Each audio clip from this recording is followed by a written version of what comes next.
विकलं जाणारं आमचं राशन, शेतकऱ्यांच्या पोरांच्या तुटलेल्या पाट्याने हरवलेली पुस्तकं नांगरलेल्या शेतात, शेतकऱ्याचं जगणं दाखवा, रात्रंदिवस राबणं दाखवा आणि दाखवा कोहळ्या हातातील कोयते, लोकशाहीचं मरण दाखवा, शेतकऱ्याचं सरण दाखवा, कोरडा ठाक धरण दाखवा, भ्रष्टाचाराचं पुरण दाखवा, विजेचा लपंडाव दाखवा, विहिरीचं तळ दाखवा आणि कर्जाच्या बोजाऱ्यावरती शेतकऱ्याच्या पाठीवरती पडलेले वळ दाखवा, आमच्या सोन्यासारख्या पिकाला मिळालेला मातीमोल भाव दाखवा आणि मग हातामध्ये माईक घेऊन हा देश कृषी प्रधान देश आहे असं पुन्हा एकदा म्हणून दाखवा. याच विषंगण आपल्या समोर उभी आहे. नमस्कार, मी श्रावणी कोंडलकर, अजितदादा पवार विद्यालय वडशिवणे, इयत्ता 10वीची मी विद्यार्थिनी. आज आपल्या सर्वांसमोर विषय मांडतीये शेतकरी जगाचा पोशिंदा. ना बिर्ला न बाटा न बाटा न टाटा, ना बिर्ला न बाटा न बाटा न टाटा आणि खऱ्या अर्थाने शेतकरी हाच समाजाचा बायोडेटा, हाच समाजाचा बायोडेटा. विषयाची सुरुवात करत असताना मला आठवतात ते जगद्गुरु तुकोबा आहे, ज्यांनी शेतकऱ्यांच्या जमिनीचे गहाण असणारे सातबारे इंद्रायणीच्या डोहामध्ये बुडवून त्यांना कर्जमाफी दिली. विषयाची सुरुवात करत असताना मला आठवतात ते छत्रपती शिवराय, ज्यांनी गवताच्या काडीलाही महत्त्व देऊन खऱ्या अर्थाने शेतकऱ्याचं राज्य निर्माण केलं. विषयाची सुरुवात करत असताना मला आठवतात ते महात्मा ज्योतिराव फुले, ज्यांनी याआधीच इंग्लंडच्या राणीच्या दरबारात सांगून ठेवलं होतं, माझ्या शेतकऱ्याच्या बळीराजाच्या समस्या जाणून घ्या. अहो, विषयाची सुरुवात करत असताना मला आठवतो तो यूपी मधला शेतकरी मायबाप, ज्याच्या वाट्याला कर्जमाफी म्हणून फक्त 93 रुपये 9 पैसे एवढीच कर्जमाफी आली होती. अहो, गद्दार आहे इथली कर्जमाफी, जी आजपर्यंत फक्त कागदावरच उतरली. सर, मला आठवतंय आमच्या गणिताच्या पुस्तकामध्ये आम्हाला एक प्रश्न असायचा की अमुक अमुक व्यापाऱ्याकडून शेतकऱ्याच्या नावाने अमुक अमुक दराने कर्ज घेतले व तो शेतकऱ्याचा राम्या 2 वर्षानंतर त्या व्यापाऱ्याला किती टक्क्यासहित परत करेल. परंतु महोदय, आम्हाला असा प्रश्न कधीच आला नाही की अमुक अमुक व्यापाऱ्याने शेतकऱ्याच्या राम्याकडून कर्ज घेतलंय आणि तो शेतकऱ्याच्या राम्याला 2 वर्षानंतर किती टक्क्यासहित परत करेल. म्हणजेच आमच्या शिक्षण संस्थेने आम्हाला हेच शिकवलं की माझा बाप शेतकरी उभ्या जगाचा जरी पोशिंदा असला तरी तोच कर्ज घेईल आणि तोच कर्ज फेडेल. खर तर मला इंद्रजित भालेरावांची ओळ मला आठवते, लेतो अंगावर चिंध्या खातो मिराची भाकर, काडी उसाची पाचट जगा मिळाया साखर, काटा त्याच्याच पायका काय केलं त्यानं पाप, कष्ट सारे त्याच्या हाती दुसऱ्यांच्या हाती माप.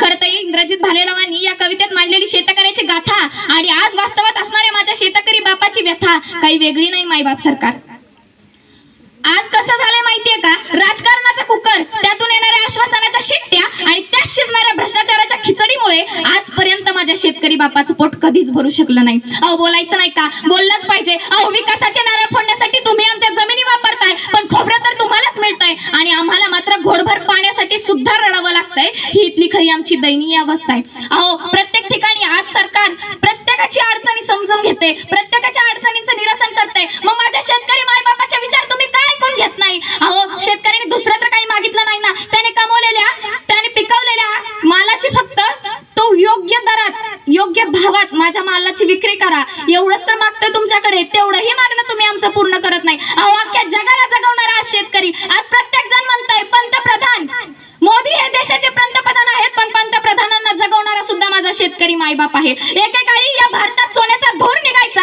कारण तिथं माझा शेतकरी राजा राज्य करायचा. छत्रपती शिवाजी महाराजांच्या काळातही शिवाजी महाराजांनी एक न्याय काढला होता, जो शेतकऱ्याच्या गवताच्या काडीलाही हात लावेल त्याची गय कधीच केली जाणार नाही. आणि आज आमचा शेतकरी इथं घाम गाळतोय, कष्ट करतोय, सगळ्यांना जगवण्याचं काम करतोय, पण इथं आमच्या शेतकऱ्याचं आज कुणी ऐकूनच घेत नाही. अहो, आता आपण बघतोय ना, पाऊस पडतोय, सगळीकडे ओला दुष्काळ झालाय, शेतकऱ्याच्या जमिनीचे काय हाल होतात आपण बघतोय. आज 1 एकर पिकातलं त्याला काहीच मिळत नाहीये. आज प्रत्येक धान पाण्याखाली ओसाड होऊन जाते, प्रत्येक धानाचं अंथरूण झालंय. आज आपण बघतोय प्रत्येक शेतकऱ्याची दैनिक अवस्था आज आपल्याला दिसते. आज आभाळातून पडणारं पाणी बघायला प्रत्येक जण जाते, पण शेतकऱ्याच्या डोळ्यातून निघणारं पाणी बघायला का हो कोणी जात नाही.